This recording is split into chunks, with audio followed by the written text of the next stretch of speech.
أما بعد فأعوذ بالله من الشيطان الرجيم بسم الله الرحمن الرحيم وإذ قال الله يا عيسى ابن مريم أأنت قلت للناس اتخذوني وأمي إلهين من دون الله صدق الله العظيم وبلغنا رسوله النبي الأمي الكريم اللهم صل على سيدنا ومولانا محمد وعلى آل سيدنا ومولانا محمد وبارك وسلم عليه اللهم صل على سيدنا ومولانا محمد وعلى آل سيدنا ومولانا محمد وبارك وسلم عليه.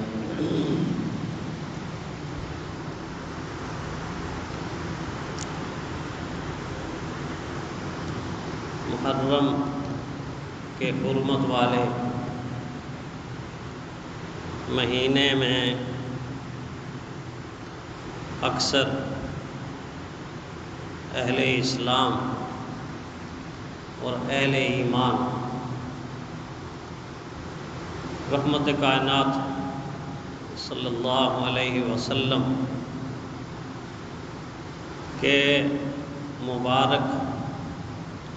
خاندان یعنی خاندان نبوت اور اہل بیت اور اہل بیت میں سے خصوصاً حضور صلی اللہ علیہ وسلم کے پیارے لاڈلے محبوب نواسوں کا ذکر اہل ایمان کرتے ہیں. ہونا تو یہی چاہیے کہ زندگی میں جب بھی موقع ملے اور جب بھی ان کی یاد آ جائے تو اپنے دل کو، اپنے دماغ کو، اپنے اعمال کو ان کی یاد سے روشن بھی کریں اور اپنے عمل کو ان کی سیرت کے مطابق بھی بنائیں، تاکہ صرف ایک ہی مہینے میں چند روز تذکرہ کر کے ان کی یاد کو پھر اگلے سال پر نہ چھوڑا جائے. اس مہینے میں بھی کیا جائے، تذکرہ کیا جائے، یاد کی جائے، فضیلت بیان کی جائے، فضیلت سنی جائے، لیکن ساتھ ساتھ ارادہ یہ ہونا چاہیے کہ مومن کی تو 24 گھنٹے کی زندگی اس سے تقاضا کرتی ہے، اللہ کے نبی کی سنت کے مطابق ہونی چاہیے، اللہ کے جتنے محبوب بندے ہیں ان بندوں کے تذکرے سے مزین ہونی چاہیے اور ان کے اعمال کو اپنانے کی نیت ہونی چاہیے. تو جب یہ رویہ اگر اہل ایمان ہم لوگ اپنائیں گے تو ہر دن ایسا ہوگا کہ اس میں اللہ کے پیاروں کا ذکر بھی ہوگا، پیاروں کی سیرت کا بیان بھی ہوگا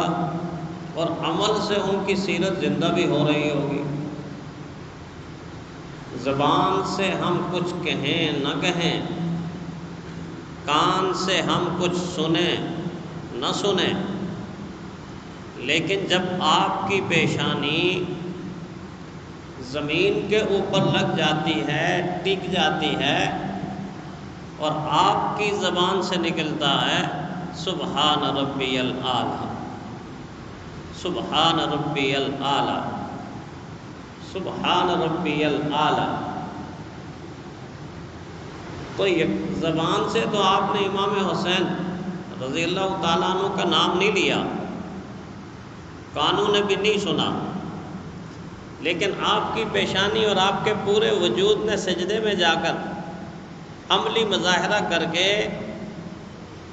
حضرت حسین کی نانا کی سنت کو زندہ کر کے یہ ثبوت دے دیا، یہ وہ سجدہ تھا کہ جس سجدے سے حضرت حسین کو اتنا پیار تھا کہ کربلا کی تپتی ہوئی ریت پر اور زمین پر بھی دشمنوں کے سامنے وہ اللہ کے ہاں سر بسجود ہو، اللہ کے ہاں سجدہ کر لیا۔ یہ آپ کا عملی طور پہ والہانہ محبت کا ثبوت ہے حضرت حسن سے، حضرت حسین سے، پورے اہل بیت سے، اللہ کے نبی کے شاگردوں سے، اور پھر اللہ کے نبی کی ذات سے، کہ ایک عمل صرف میں نے کہا ہے، 20 عمل ہیں، اس سے بھی زیادہ عمل ہیں کہ جب آپ بجا لاتے ہیں تو فطری طور پر، عملی طور پر ان لوگوں کی سیرت زندہ ہوتی ہے، ان کا تذکرہ زندہ ہوتا ہے، ان کی یاد زندہ ہوتی ہے۔ یہی اصل دین ہے اور یہی دین کی روح ہے اور یہی ان کا ہم پر حق ہے، اور اسی لیے انہوں نے اتنی قربانیاں دی ہیں، اسی لیے انہوں نے ظلم سہے ہیں، زیادتیاں برداشت کی ہیں، ناانصافی برداشت کی ہے، اپنے وجود کو مشقت میں ڈالا ہے، اپنے بچوں کو قربان کر دیا ہے، حتیٰ کہ اپنی جان کو قربان کر دیا ہے۔ کس چیز کے لیے؟ یہی وہ عملی خوبصورت پہلو ہیں کہ جن کو بچانے کے لیے، امت میں بسانے کے لیے، اپنے وعدے کو نبھانے کے لیے اور اللہ جل شانہ کی رضا کے لیے، یہی تو مقصد ہی یہی ہے۔ بدر کے اندر یہی مقصد، احد کے اندر یہی مقصد، قادسیہ کے اندر یہی مقصد، تبوک کے اندر یہی مقصد، خندق کے اندر یہی مقصد، اور کربلا کے اندر بھی یہی مقصد کوئی اور تو نہیں تھا۔ جہاں پر بھی حق و باطل کا معرکہ ہوا ہے، اس معرکے کا مقصد کیا ہے؟ اللہ کے دین کی اداؤں کو، اللہ کے محبوب کی وفاؤں اور اداؤں کو اس طرح زندہ کرنا کہ جس طرح زندہ کرنے کا حق ہے۔ یہی اصل میں جہاد ہے، یہی اصل میں جہاد ہے۔ تو اس اعتبار سے میں نے عرض کیا کہ ہم تذکرہ کرتے ہیں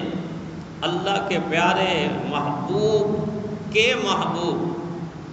اللہ کے لاڈلے محبوب کے محبوب حضرت حسین رضی اللہ تعالی عنہ کی ذات گرامی کا، اور اس تذکرے میں کتنی پیارے پیغمبر صلی اللہ علیہ وآلہ وسلم کی حدیثیں ہم سنتے ہیں، اتنی سنتے ہیں کہ آپ میں سے ہر آدمی کو وہ حدیث جو میں اگر ابھی سناؤں تو آپ دل میں دماغ میں سوچیں کہ یہ ہم نے سنی ہوئی ہے، یہ ہم نے سنی ہوئی ہے۔ کیا میں پیارے پیغمبر صلی اللہ علیہ وسلم کی یہ حدیث اگر آپ کو سناتا ہوں کہ حضور صلی اللہ علیہ وسلم نے فرمایا، لوگوں، حسن اور حسین میرے جنت کے پھول ہیں، تو یقیناً آپ میں سے ہر آدمی نے اکثر یہ حدیث سنی ہو، حسن اور حسین میری جنت کے پھول ہیں۔ میں اگر آپ کو یہ کہوں اور حضور صلی اللہ علیہ وسلم کا یہ فرمان سناؤں کہ جو حضرت حسن، حضرت حسین اور میرے اہل بیت سے محبت کرتا ہے، اللہ اس سے محبت کرتا ہے۔ پھر پیارے پیغمبر صلی اللہ علیہ وسلم کی یہ ادا اگر آپ کو سناؤں کہ حضور صلی اللہ علیہ وسلم اتنا محبت اور پیار اپنے نواسوں سے کرتے تھے کہ ایک کو دائیں کندھے پہ رکھتے تھے، ایک کو بائیں کندھے پہ رکھتے تھے، آپ نے سنا ہوا ہے۔ میں حضور صلی اللہ علیہ وسلم کی حدیث آپ کو سناؤں، یہ عمل آپ کو بتاؤں کہ حضور صلی اللہ علیہ وسلم ان کو سینے سے بھی لگاتے تھے، ان کا ماتھا بھی چومتے تھے، ان کے ہونٹ بھی چومتے تھے، اور بعض مرتبہ حضرت حسن کی زبان کو اپنے منہ میں لے کے چوستے بھی تھے۔ تو یقیناً یہ باتیں فضیلت کی باتیں ہیں نا، لیکن آپ نے سنی ہوئی، کرنی چاہیے یہ باتیں، یہ تذکرے کرنے چاہیے، لیکن ان تذکروں کے کرنے کے ساتھ ساتھ کچھ اعمال ایسے ہیں جو اس دنیا میں اس وقت دور حاضر میں اتنے ضروری ہو گئے ہیں کہ اگر ہم ان اعمال کو نظر انداز کر دیں گے تو کل قیامت کے دن خطرہ ہے، بہت بڑا خطرہ، کہ کہیں حضرت حسین رضی اللہ تعالی عنہ ایسے انگلی اٹھا کر یہ کہیں اس کو ادھر لے جاؤ یہ میرا نہیں، اس کو ادھر لے جاؤ یہ میرا نہیں، اس کو ادھر لے جاؤ یہ میرا نہیں، اس کا کیا بنے گا قیامت کے دن؟ ہونا کیا چاہیے؟ ہونا تو یہ چاہیے کہ دور سے آتے ہوئے اپنے نانا کے امتی کو دیکھیں اور دیکھتے ہوئے پہچان لیں یہ میرے نانا کا امتی، میرا خوبدار، دین کا پاسدار اور دین کا وفادار، اور میری سنت اور میرے طریقے پر چلنے والا، یہ چمکتا ہوا چہرہ، یہ دمکتے ہوئے ہاتھ، یہ روشن پاؤں والا، یہ وجود والا، یہ تو میرے نانا کا امتی ہے، اس کو ادھر لے کے آؤ، اس کو ادھر لے کے آؤ، میں اس کی سفارش کروں گا، میں اس کی شفاعت کروں گا۔ ایسا ہونا چاہیے۔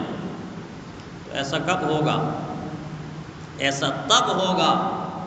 کہ میرا آپ کا عمل حضرت حسین کے عمل سے مل جائے، میرا آپ کا اٹھنا بیٹھنا کھانا پینا آنا جانا دیکھنا سننا پہننا تجارت تلاوت سب چیزیں حضرت حسین کی مبارک اداؤں سے ملے گی، تو قیامت کے دن کہیں گے یہ میرے نانا کے امتی ہیں، یہ میرے ہیں، میں ان کی سفارش کروں۔ اور اگر ہم نے اتنے مبارک نام، اتنے بابرکت نام، کہ جس نام کو یہ چاہتا ہے کہ وضو کرنے کے بغیر بھی نہ لیا جائے، جائز تو ہے، لیا تو جا سکتا ہے،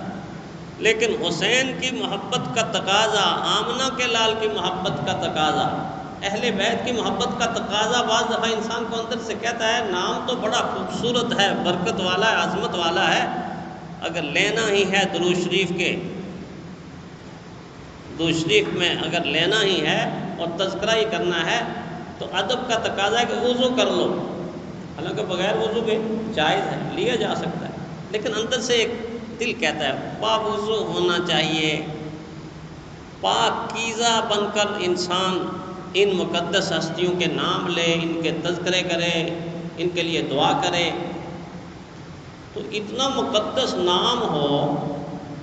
اور اسی نام کے اوپر اگر امتی کہلانے والا، حضرت حسین کا حبدار کہلانے والا، حضرت حسین کا نام لینے والا زمانہ جاہلیت کی رسموں کو زندہ کرتا رہے تو قیامت کے دن کیا بنے گا؟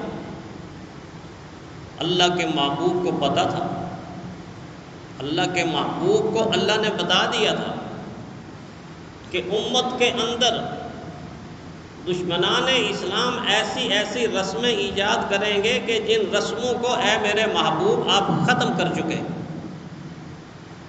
آپ نے ساری زندگی ان رسموں کا خاتمہ کر کے آخری خطبے کے اندر یہ اعلان بھی کر دیا ہے، 1,00,000 اپنے شاگردوں کے سامنے یہ اعلان کیا تھا، لوگوں سن لو سن لو سن لو، کان کھول کے سن لو، توجہ سے سن لو کہ زمانہ جاہلیت کی رسمیں آج میرے پاؤں کے نیچے ہیں، پاؤں کے نیچے۔ آپ نے یہ بات سنی پہلے خطبہ حجۃ الوداع میں حضور نے جہاں اور باتیں فرمائیں، یہ بات بھی تو فرمائی تھی نا کہ زمانہ جاہلیت کی رسمیں میرے پاؤں کے نیچے ہیں، اور اگر